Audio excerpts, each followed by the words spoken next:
Bienvenue à tous, vous trouverez dans cette vidéo une méditation guidée selon les techniques et les enseignements donnés par Paramahansa Yogananda. Ces enseignements sont basés sur des vérités universelles et n'appartiennent à aucune religion en particulier.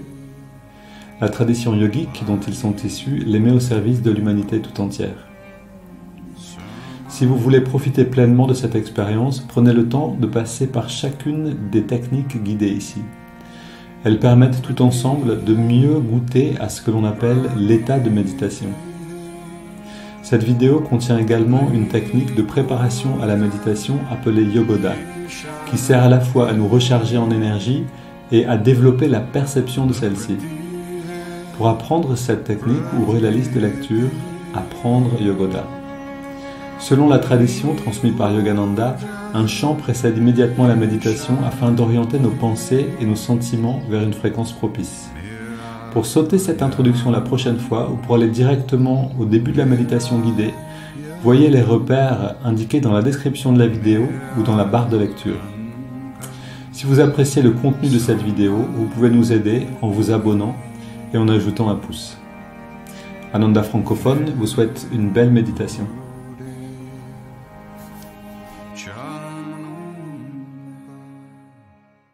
Encore un texte, un témoignage sur des personnes qui ont vécu près de Swami Kriyananda, de moments particuliers qu'ils ont vécu avec lui. Ce témoignage s'appelle « Chanter out of tune », chanter faux, chanter pas bien accordé, chanter, il n'y a pas vraiment de bonne traduction pour ça, mais chanter faux. Dans les années 80, je me suis impliqué dans un petit groupe de chant au sein d'Ananda. Donc, au sein d'une communauté Ananda, je pense qu'elle parle du village d'Ananda, en Californie. C'était l'époque où la musique de Swami a commencé à s'imposer et où tous les groupes officiels se concentraient exclusivement sur la musique qu'il avait écrite. L'objectif déclaré de notre groupe était de chanter tout sauf la musique de Swami. Nous avions tous une formation classique et nos soirées avec Mozart, Haydn, Bach et d'autres étaient musicalement bien heureuses. Après plusieurs mois de réunion de cette pratique avec ce groupe, Swami m'a invité à parler du groupe. « Il vaudrait mieux que tu abandonnes ce groupe », m'a-t-il dit. J'étais stupéfait. Cela semblait être un passe-temps inoffensif. J'ai insisté auprès de Swamiji pour avoir une explication, mais il était réticent à parler.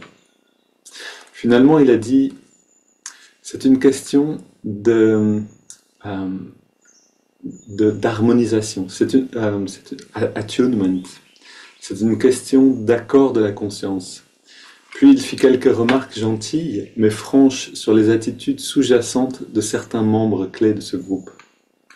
Musicalement, vous vous appréciez, a-t-il dit, mais spirituellement, je ne pense pas que cela t'aidera d'être avec eux. Je ne comprenais pas très bien, mais je faisais confiance à Swami. Je savais que c'était important, sinon il n'aurait pas pris la peine de me parler. Le chant était... nous avions du plaisir à chanter et j'ai eu du mal à abandonner. Mais la semaine même, j'ai tout abandonné. 3 ans plus tard, tous les membres de ce groupe de musique avaient quitté Ananda. Alors ça, c'est une question intéressante aussi, que j'ai posée moi-même aussi aux personnes qui sont dans la communauté d'Ananda assise. Pourquoi est-ce que le chœur d'Ananda ne chante que de la musique d'Ananda? Et je veux dire de Swami Kriyananda, ce qui n'est pas tout à fait vrai. Maintenant, il y a des personnes qui ont composé des choses et c'est chanté aussi dans la communauté, dans le chœur. Mais une des raisons principales, c'est pour la vibration en fait, ce qu'on va donner aux personnes qui viennent, quelquefois des personnes qui viennent de loin, qui économisent un certain temps pour pouvoir venir dans une communauté à Ananda. Et donc, on veut pouvoir leur donner vraiment l'essence de ce qu'est la communauté, et l'essence, c'est bien sûr la conscience de Swami Kriyananda qui a fondé cet endroit-là. Donc, c'est vrai qu'il y a un peu il y a des gens qui chantent d'autres musiques, bien sûr, qui se rencontrent pour faire d'autres choses, mais pour le public, on va plutôt donner cette musique de Swami Kriyananda. Mais là, ce qui est intéressant, c'est voilà, c'est plutôt le sentiment que Swami avait. Si cette personne reste dans ce groupe, elle risque d'être influencée aussi à quitter finalement le chemin, euh, son chemin spirituel. Ce qui est intéressant aussi pour nous de réfléchir, c'est-à-dire avec qui on passe notre temps, euh, ce qui nous donne de la force pour avancer finalement. On est plusieurs à méditer le matin ensemble. On va maintenant faire ce pèlerinage à Ananda, assise, près, donc la grande communauté d'Ananda en Europe. Et je pense qu'une une des raisons pour laquelle on sent de l'élan pour le faire, c'est qu'on peut se retrouver tous les jours et méditer ensemble. Si on pense simplement au fait que Zoom n'existerait pas, imaginons que Internet n'existait pas, on se rencontrerait peut-être de temps en temps dans l'année pour méditer ensemble, mais ensuite on est finalement avec d'autres personnes à faire d'autres choses, etc. Et les liens, comme vous le savez, avec les amis peuvent s'étioler un petit peu, on peut oublier un petit peu et puis être simplement occupé à d'autres choses. Donc ça, c'est vraiment aussi une des grandes bénédictions de Dvapara Yuga, c'est-à-dire l'ère dans laquelle on est, c'est que on peut être en contact beaucoup plus facilement malgré la distance. Yogananda expliquait que dans l'ère du Dvapara Yuga, de l'ère de l'énergie, non plus l'ère de la matière, la distance et c'est la distance, oui, c'est ça qui commence à être surmonté, c'est-à-dire l'aspect spatial de notre existence commence à exister d'une autre manière en fait. Je vais vous lire encore un passage, on fera les yogodas un peu plus brefs. Un cœur serein. J'avais une décision difficile à prendre. Donc c'est une personne qui témoigne. Désespérément, j'ai prié Dieu. Que veux-tu que je fasse? Mais j'avais beau prier. Ah non, pardon, je vous ai déjà lu ça en fait hier. Ah d'accord, c'est autre chose que je voulais vous lire. C'est là. Demandez au maître. Je suis à la croisée des chemins, écrit une femme à Swamiji. Donc c'est une lettre. Je dois choisir entre deux options et cette décision affectera ma vie pour les années à venir. J'ai prié et j'ai prié encore, mais je ne reçois aucune indication. Que dois-je faire? Swami répond, le maître sera content simplement parce que tu lui as demandé. Choisis l'un ou l'autre, cela n'a pas d'importance. Tant que tu offres tout ce que tu fais en dévotion et au service du divin.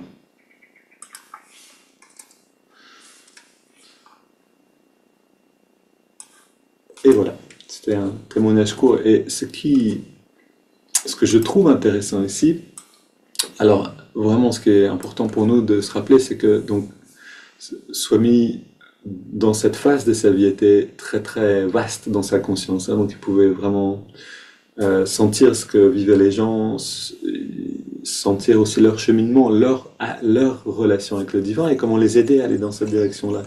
Et donc, bien sûr, ce qu'il dit là n'est valable que pour cette dame à ce moment-là. C'est pas quelque chose où on peut se dire, ok, je prends à gauche, à droite, bon, ça n'a pas d'importance, je le fais avec la bonne attitude et tout ira bien. On a besoin aussi de chercher avec l'intuition qu'est-ce qui est juste. Mais ce texte nous dit aussi que quelquefois on peut donner trop d'importance à des décisions qui, finalement, si elles sont prises avec la bonne attitude, vont être OK en elles-mêmes. Et c'est pour nous intéressant de reconnaître. Est-ce que je vais manger ça, par exemple, ou est-ce que je vais manger ça? Vous savez, ça c'est une question qu'on se pose peut-être un peu tous les jours, et peut-être plusieurs fois par jour. Et, et quelquefois on peut passer, en tout cas, je connais ça chez moi, genre un petit peu une sorte de perfectionnisme de l'intuition où je dis attends, non, non, non, mais est-ce que c'est vraiment du riz avec du dal ou est-ce que c'est un œuf à la coque avec du pain? Et finalement, on peut perdre de l'énergie là-dedans. C'est-à-dire on peut donner trop d'importance à des choses qui n'en ont finalement pas tant que ça.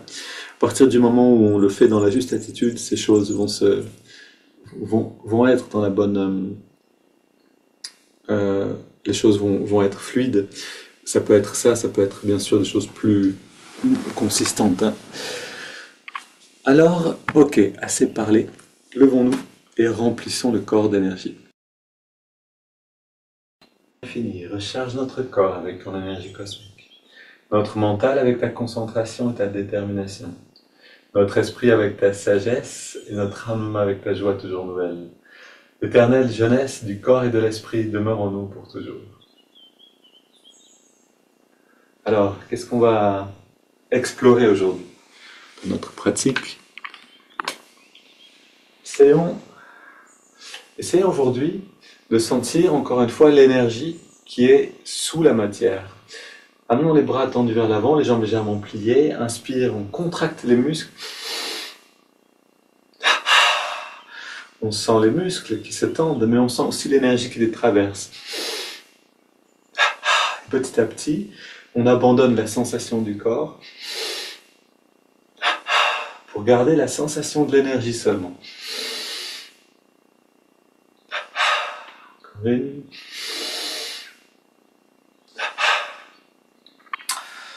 Les mollets. On va faire 2 répétitions par mouvement, les chevilles et l'autre côté.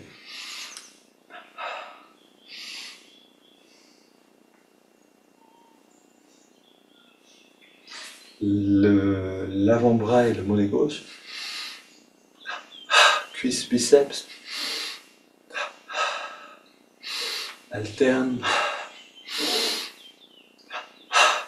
Une autre motivation, donc comme on fait que 2 répétitions pour chaque mouvement, c'est d'être plus efficace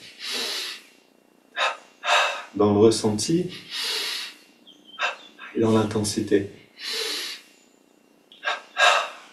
Les 2 côtés ensemble.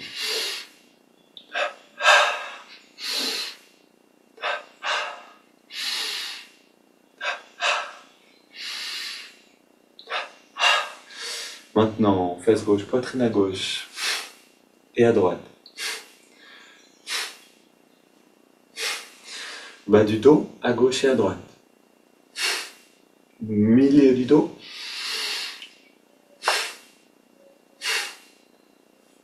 Haut du dos. Mains sur les épaules. 2 cercles vers l'avant en engageant bien les muscles, puis vers l'arrière. Et on contracte le cou tout entier. À gauche, à droite. Puis on baisse la tête, la nuque. Encore une. Le cou en faisant des petits cercles. Dans les 2 sens. Puis détendu, grand cercle. Twist du bas de la colonne.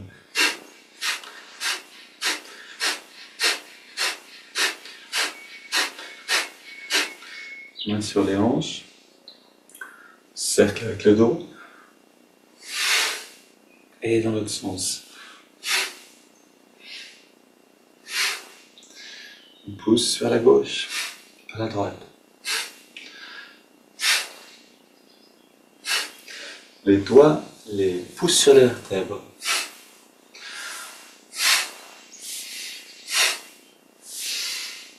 Les bras tendus devant.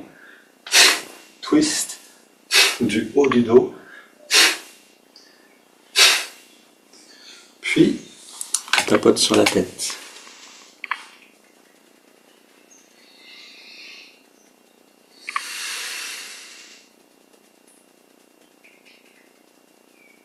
On masse le cuir chevelu.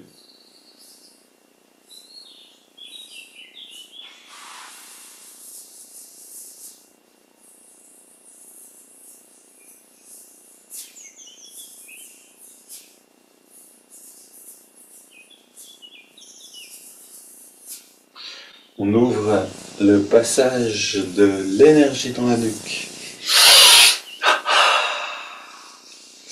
Et on inspire cette énergie. Ok. Biceps à gauche et à droite.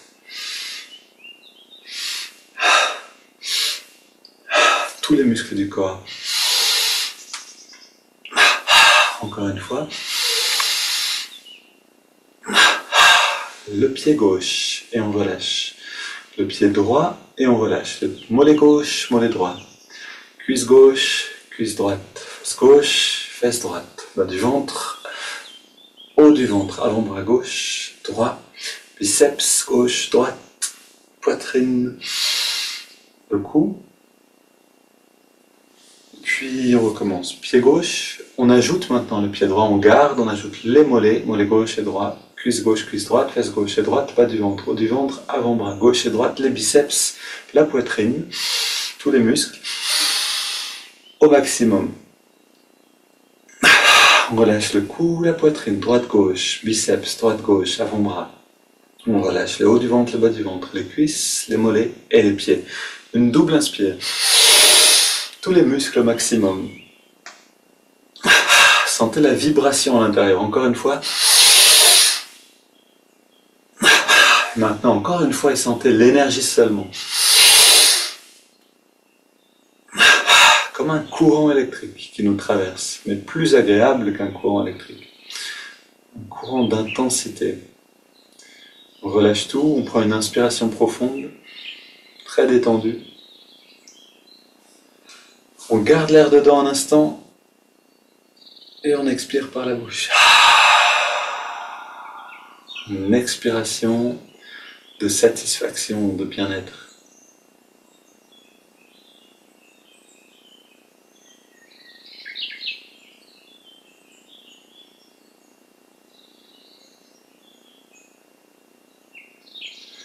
Voilà, et tant que vous sentez du bien-être, c'est une bonne chose de garder ces moments. Quand vous pratiquez Yogoda seul, vous voyez, à certains moments, le corps va naturellement vouloir prendre une grande respiration. Quand c'est le cas, détendez-vous, prenez cette grande respiration, sentez l'ouverture dans la poitrine, expirez, ressentez, et restez quelquefois un peu plus longtemps, ça peut être une très bonne chose. On continue avec les haltères, puis au centre,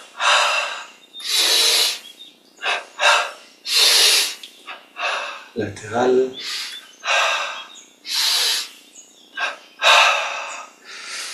et les bras tendus, petit cercle dans les deux sens, vers l'avant, puis on ouvre et on ferme les mains.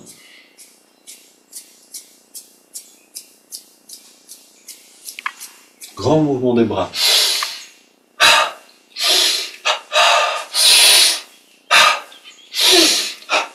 Dernière. Et on retrouve deux mouvements. Hop là, ici. Bras gauche, bras droit. Latéral.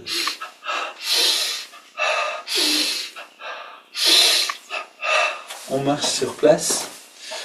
Et en 3 secondes, on trouve un vrai, authentique sourire sur le visage. On trouve surtout à l'intérieur un sentiment de joie à travers un souvenir, quelque chose qu'on a vécu, qui nous réjouit. Et je suis positif, énergique et enthousiaste. Courons sur place.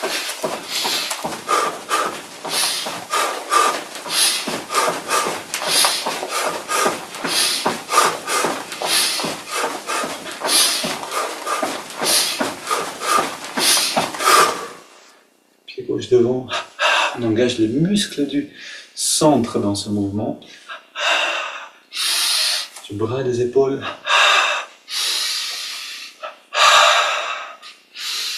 On soulève derrière, puis devant.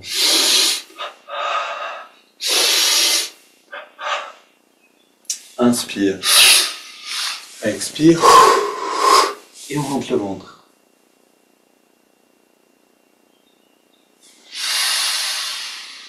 Inspire, expire à nouveau, va et vient.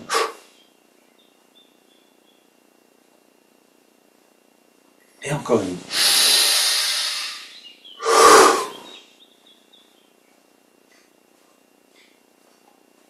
puis on se redresse.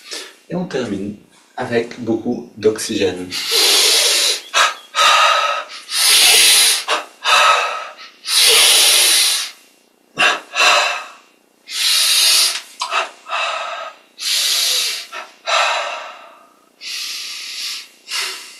Mollets et chevilles.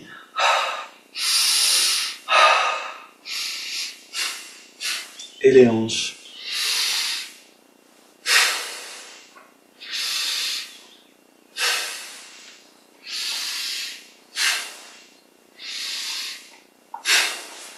Puis, les bras vers l'avant, inspire vers nous-mêmes.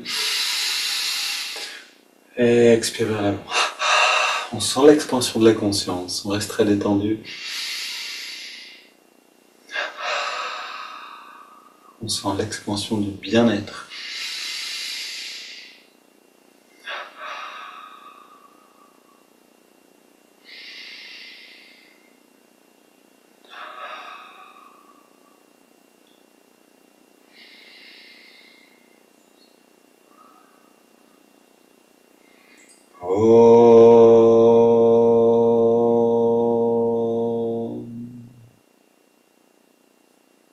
Et on relâche les bras le long du corps.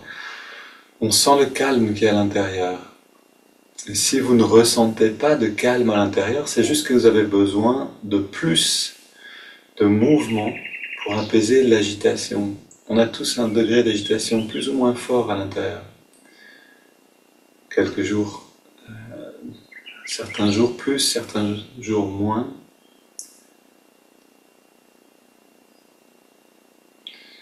Et Yogoda nous donne une dose de mouvement. Et bien sûr, on a besoin de l'adapter. Quelquefois, par exemple, on peut faire 2 fois Yogoda de suite, ou alors plus longtemps. Ou faire Yogoda puis aller courir. Voilà, sentir que on donne au corps ce dont il a besoin au niveau du mouvement. Ça, c'est vraiment essentiel. Sinon, on va se retrouver à ne pas pouvoir rentrer dans la méditation. Et en fait, une des causes de pourquoi est-ce que quand on médite, quelquefois on a du mal à rentrer à l'intérieur. En fait, l'équation est simple, c'est-à-dire on a une dose de conflit intérieur. On a tous une dose de conflit intérieur, c'est normal. C'est bien comme ça. C'est partie du jeu d'une certaine manière. C'est notre travail d'apaiser tout ça. Et donc pour apaiser les conflits les plus agitants, on va dire, ceux qui sont à la surface, comme ça on a besoin de brûler de l'énergie. Quelqu'un qui est en colère, si on lui dit de s'asseoir et de ne pas bouger, de fermer les yeux, il risque d'avoir du mal. Si par contre il peut aller courir, il peut aller couper du bois, il transforme cette colère, il en fait quelque chose de positif. Et c'est ça qui se passe à l'intérieur de nous tous. On a besoin de voir qu'est-ce qu'on porte encore de non pacifié. Est-ce que c'est en ce moment proche de la surface? Est-ce que ça nous agite corporellement? Et faire le nécessaire. Un swami disait un swami que j'ai rencontré dans l'ashram de Amma, dans l'Inde, expliquait très simplement, il disait, quand on commence à la méditation, quand on donne un cours de méditation, donc il donnait des cours, on explique aux gens l'importance de rester immobile. En général, c'est là où les personnes commencent à se gratter dans tous les sens. Et il disait, l'agitation n'est qu'une négativité qui est à l'intérieur de nous et qui veut se manifester d'une manière ou d'une autre. Et bien sûr, de juste dire ne bougez pas, ça n'a pas fonctionné. On a besoin de transformer ça, on a besoin d'en faire quelque chose. Yogananda disait, quand vous sentez cette énergie qui est là, courez, transformez-la en énergie musculaire, faites-en quelque chose de positif. Alors, on va écouter le son du Om aujourd'hui. Et donc, on va commencer maintenant avec les... Alors, attendez que je ne dise pas de bêtises. Oui, c'est ça. On va commencer avec les étirements directement. On inspire, on entrelace les doigts. Expire, les mains vers l'avant, on arrondit le dos. Inspire, on étire vers le ciel. Expire, on se penche vers la gauche. Inspire au centre. Expire vers la droite. Retourne au centre et on se tourne vers la gauche.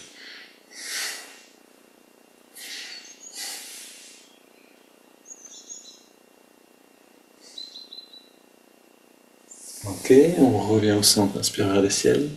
Expire vers la droite.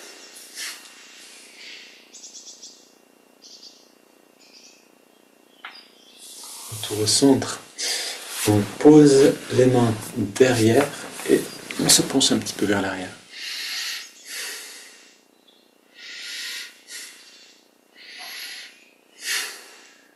Ok.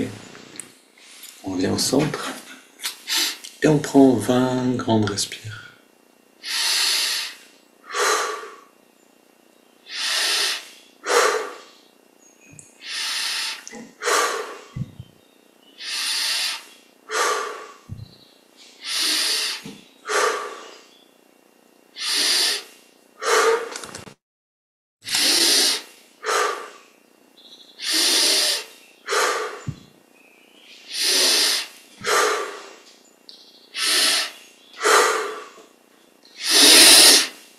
On augmente pour les 10 dernières.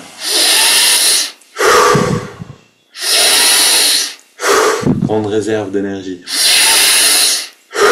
d'oxygène.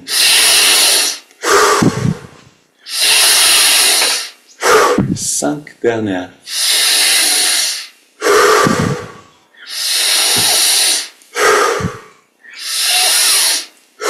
Deux dernières.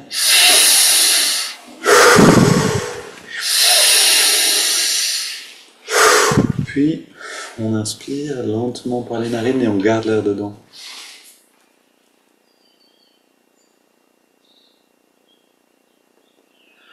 On retient le souffle, on détend bien tous les muscles. On passe à travers le corps rapidement. On détend les jambes, les bras, le torse, le cou.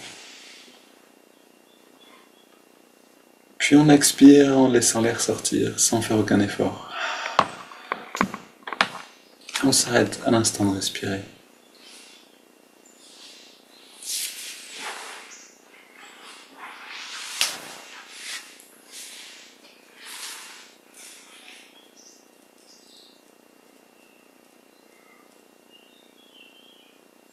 On profite pleinement du bouillonnement d'énergie à l'intérieur.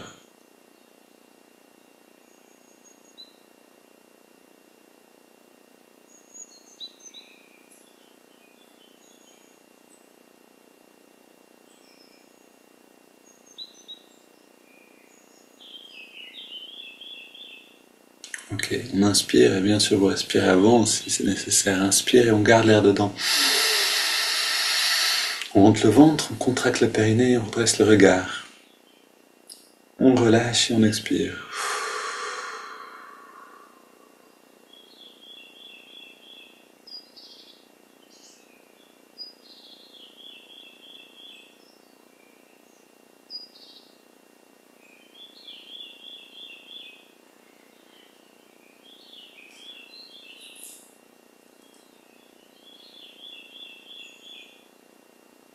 Restons intériorisés.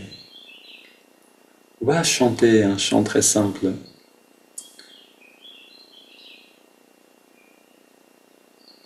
Om Namo Bhagavate Vasudevaya. Om Namo Bhagavate Vasudevaya. Ce sont les paroles du chant. Comme un mantra, faisons-le dans cette intériorité, comme si c'était vraiment déjà dans la pratique de japa. Om Namo Bhagavate Vasudevaya. Om Namo Bhagavate Vasudevaya. Om Namo Bhagavate Vasudevaya. Om Namo Bhagavate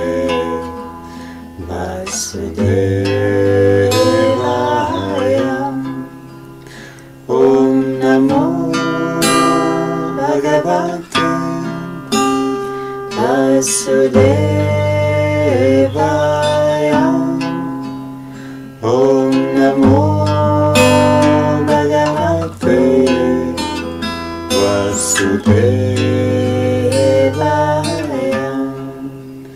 Om Namo Bhagavate Vasudevaya.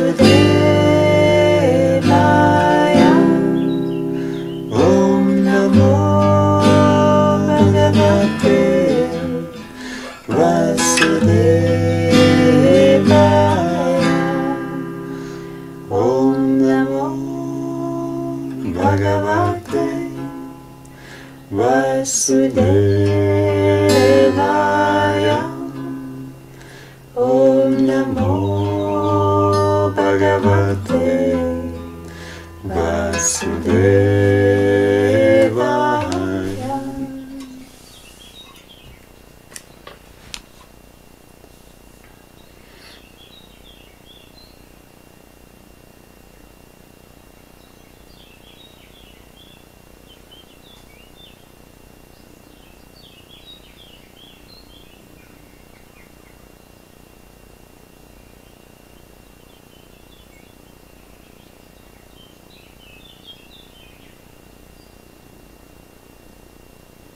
Et on continue notre pratique avec cette qualité du chant en plus qui résonne dans le cœur. On prend une double inspire. On contracte tous les muscles. On expire et on relâche tout. Encore une fois.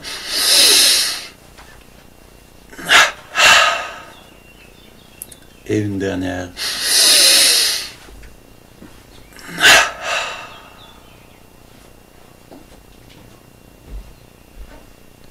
Puis dans la détente, on inspire par les narines sur 5 en ressentant l'énergie remonter le long de la colonne. On inspire maintenant.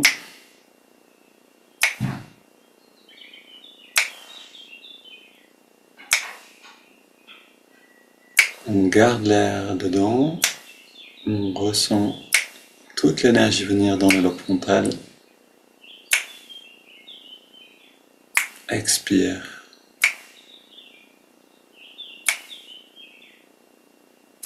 On sent cette profonde détente physique, émotionnelle et spirituelle. Inspire à nouveau.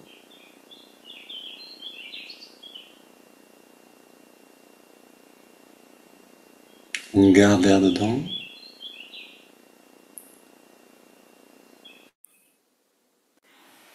Expire.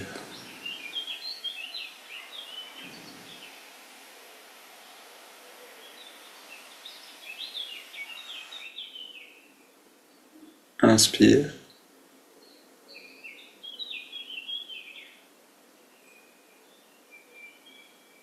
Garde.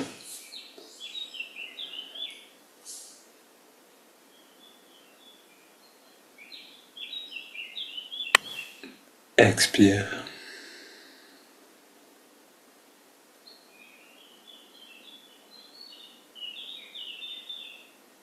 Un dernier cycle, inspire.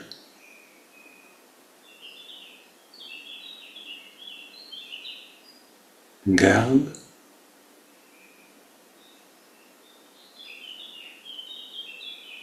Expire.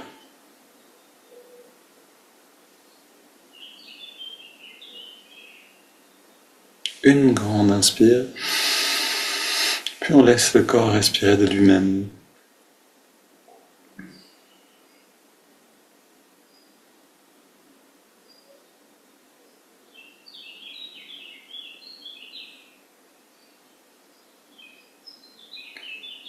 Et donc on va aller un peu plus à l'intérieur avant d'observer le souffle, avec l'écoute du son du Om. Vous vous rappelez, avec les pouces, on va appuyer sur les tragus, cette petite partie de l'oreille, le petit cartilage qui permet de boucher l'oreille, de fermer.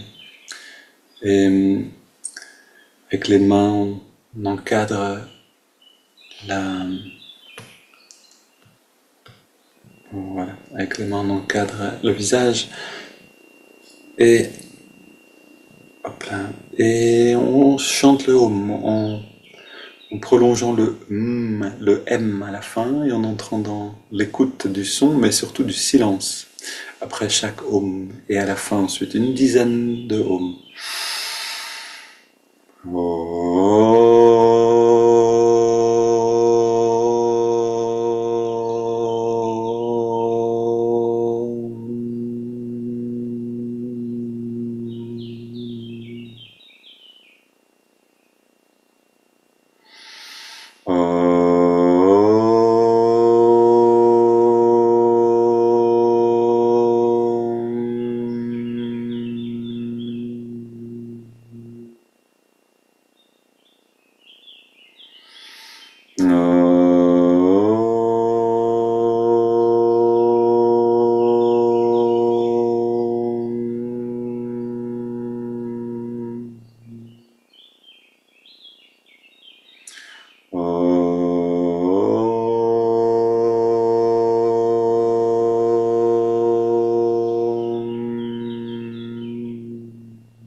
Et on laisse le temps aux sensations très subtiles d'émerger dans la conscience.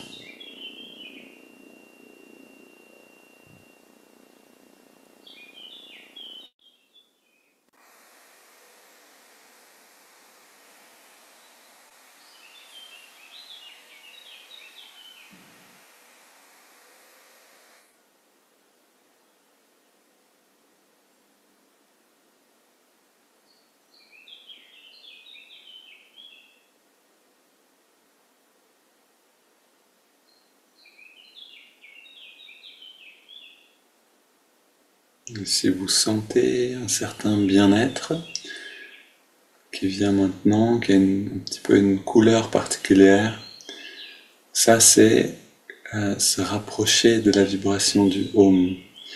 On parle d'écouter le son du Om, et c'est vrai qu'on peut l'entendre. On peut l'entendre sous différentes formes. Et vous allez apprendre ça dans la préparation au Kriya, pour ceux qui vont jusque-là. Mais on commence par la ressentir, cette vibration, comme un bien-être très particulier.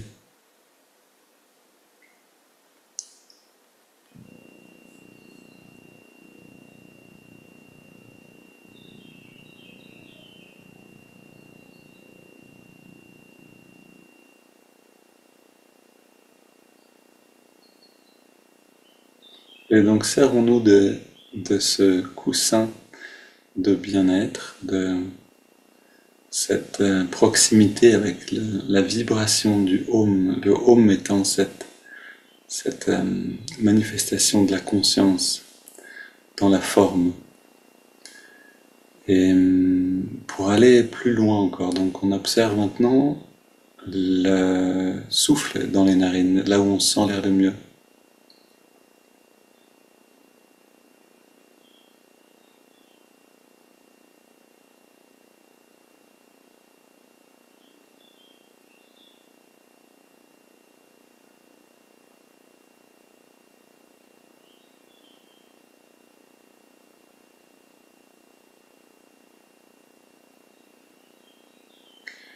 Et on entre dans la fraîcheur de l'inspire et la tiédeur de l'expire à cet endroit-là.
Puis on ajoute le mouvement du doigt.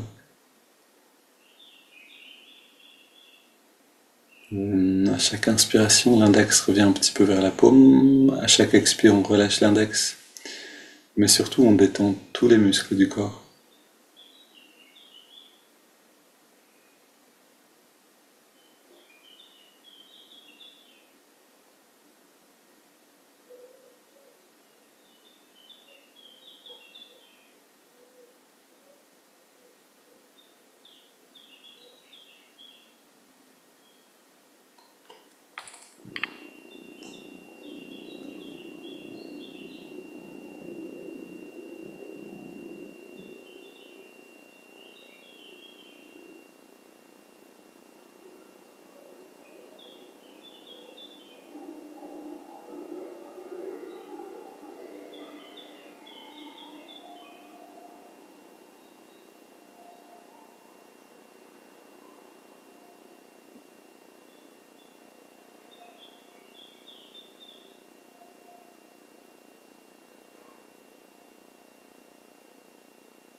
Puis on ajoute le mantra Hong So.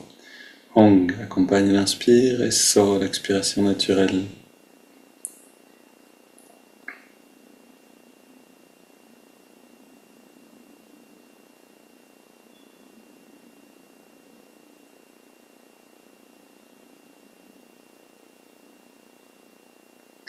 Maintenant, si le son du Om, le chant et l'écoute du son du Om vous ont amené dans un grand bien-être, ça arrive quelquefois, ça nous plonge dans ce bien-être-là, dans cette félicité. Si c'est le cas, alors les techniques qu'on est en train de pratiquer, pratiquez-les avec beaucoup de légèreté,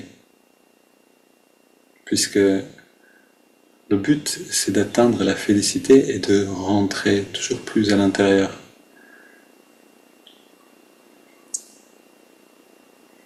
Donc s'attacher aux techniques alors qu'on est déjà dans ce bien-être, ça pourrait être un petit peu contre-productif. Vous voyez là où vous êtes. Par contre, si vous sentez que c'est pas facile de se concentrer, de se sentir bien, alors accrochez-vous aux techniques, elles vont vous amener à l'intérieur.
Puis on prend une inspiration profonde.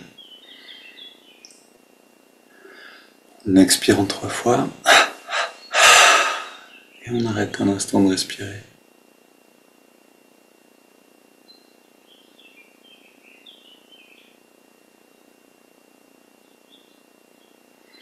On laisse le corps respirer de lui-même.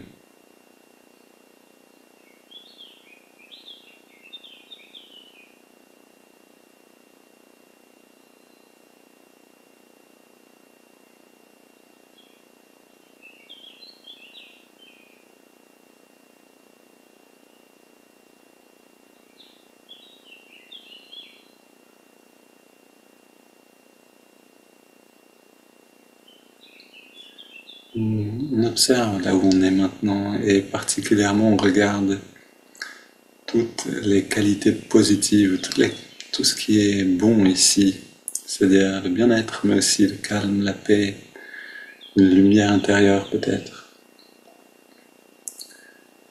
une forme d'expansion de l'affection envers le monde tout entier.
Ok, laissez durer encore.